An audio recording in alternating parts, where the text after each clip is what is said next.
namni tokko Ingiliffaa erga beekee gaafilee inni gaafatamu hin oolleetu jira jechuudha. Gaafileen kanneen deebii isaaniitii waliin beekuun dirqama ta'a jechuudha. So akka fakkeenyatti namni tokko wanni inni gaafatamu malu yookiin gaafatamuun irraa hin oolle what do you do jedhee nam tokko si gaafachuu danda'a jechuudha. What do you do jedhee yoo si gaafate maal hojjettaa jechuudha. So tarii deebisaan kee kanneen asii gadii kana ta'uu danda'a. I'm a student. Ani barataadha jechuudha. Yookiin immoo I'm unemployed at the moment. Akkaataan itti jennu I'm unemployed at the moment. Yeroodhaaf yookiin ammaaf hojii hin qabu jechuudha.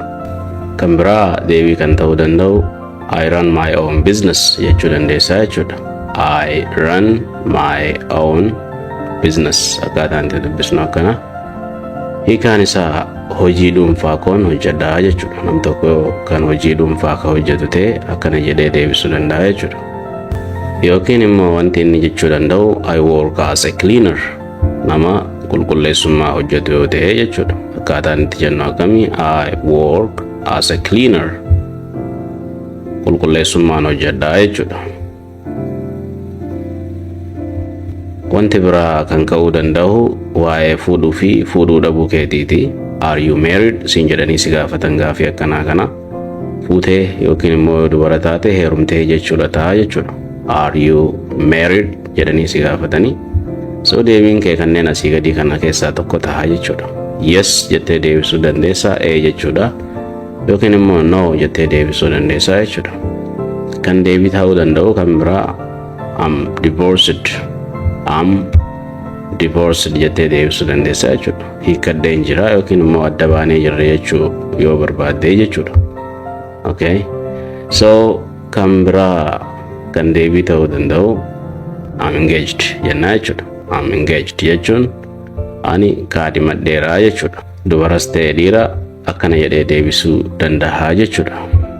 Inni biraa kan deebii ta'uu danda'u nope, I'm single. Kana jechuun no jechuudha karaa informaaliitiini.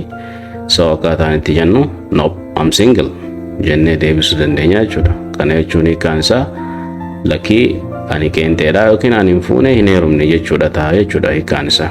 Gaafiin biraa kan siif ka'uu hin oolle erga Ingiliffaa haasoftee yookiin Ingiliffa qo'achaa jiraatte why are you studying English jechuu danda'a nam tokko. Why are you studying English? Ingiliffa maaliif barattaa yookiin qo'attaa sin jechuu danda'a. Maaliif barattee sin jechuus danda'a jechuudha. Deebii kan ta'u kanneen asii gadii kanaa jechuudha. Fakkeenyi jalqaba for work jechuu dandeessaa jechuudha.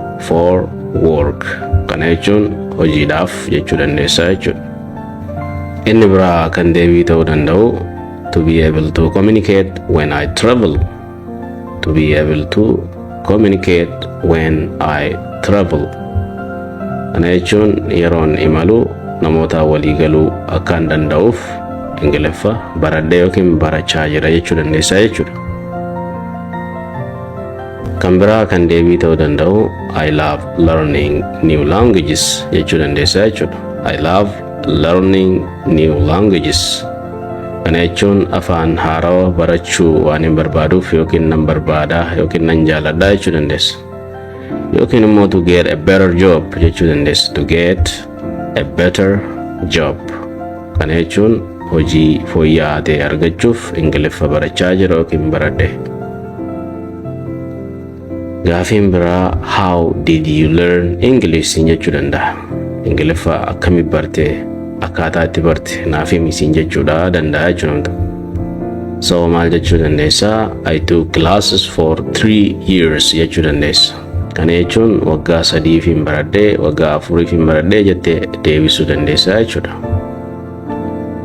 Yookiin immoo I have been studying on my own jechuu dandeessa. I've been studying on my own. Akkuma as jalatti agartan kana jechuudha. So kana jechuun ofii kootiin barachaa ture jechuudha.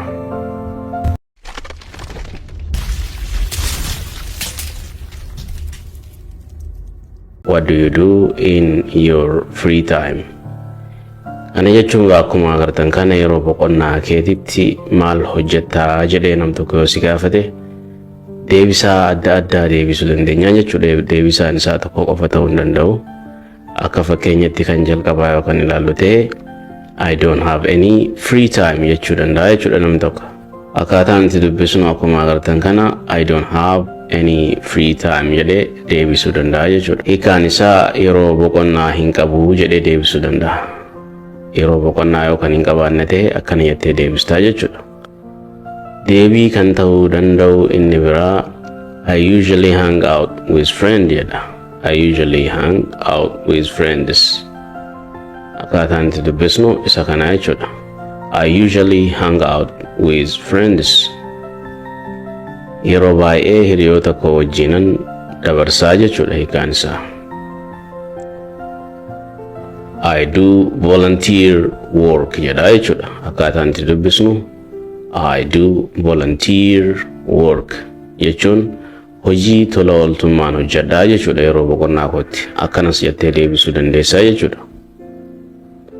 Yookaan immoo I like reading and relaxing at home jechuu dandeessaa jechuudha.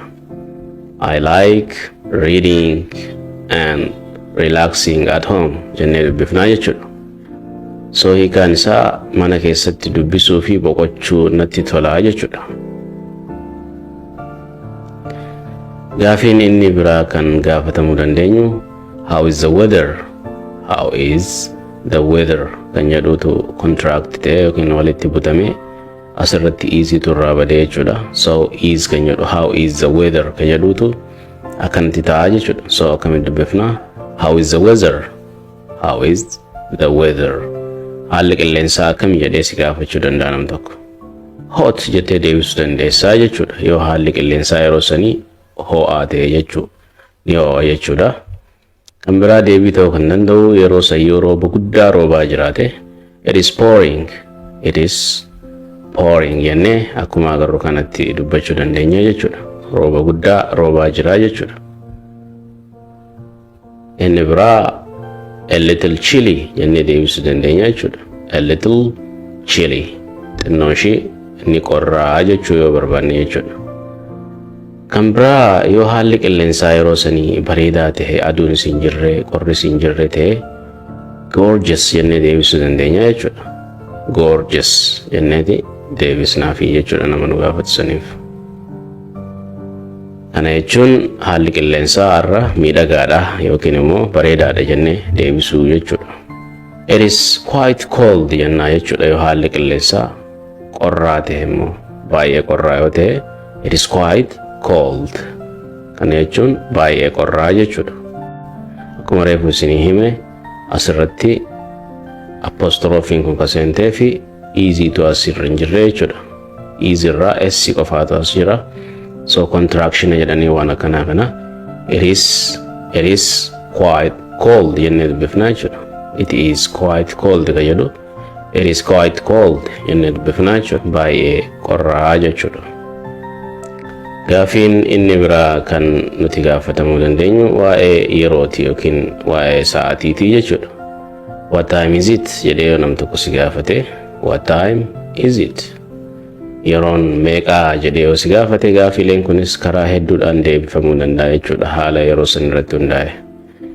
Yeroon ati gaafatamte yoo sa'aatii 10 ta'e it is 10 o'clock. It is 10 o'clock jennee deebifnaa jechuudha. Sa'aatii 10 jechuudha. Yeroo sa'aatiin sa'aatii 4 fi walakkaa ta'utti gaafii kana yoo gaafatamte what time is it kan jedhu jechuudha. It is 4:30 jennee jechuudha. It is 4:30. Akkuma barreeffama agarru 4:30 jennaa jechuudha. It is 4:30. So kana jechuun sa'aatii 4 fi walakkaadha jechuudha yeroo namaan tana. Asirratti immoo yeroo sa'aatiin sa'a 12 jechuuf daqiiqaa 15 hanquu ta'etti gaafii what time is it yeroon meeqa amma jedhamtee yookaan gaafatamtu ta'e it is a quarter to 12 jennaa jechuudha. It is a quarter to 12 jennaa jechuudha.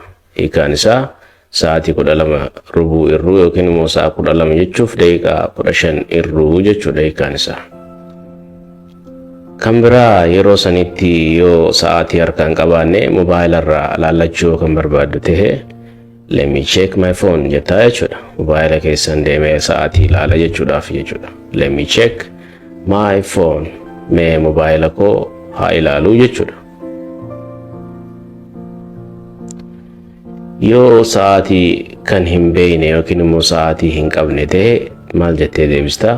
Sorry, I don't know. Sorry, I don't know. Dhiifama hin beeku jechuudha sa'aatii meeqa akka ta'e. Barumsi keenya kan har'aa asumarratti raawwata. Kutaa itti aanuun hanga walitti deebinutti nagaan tura.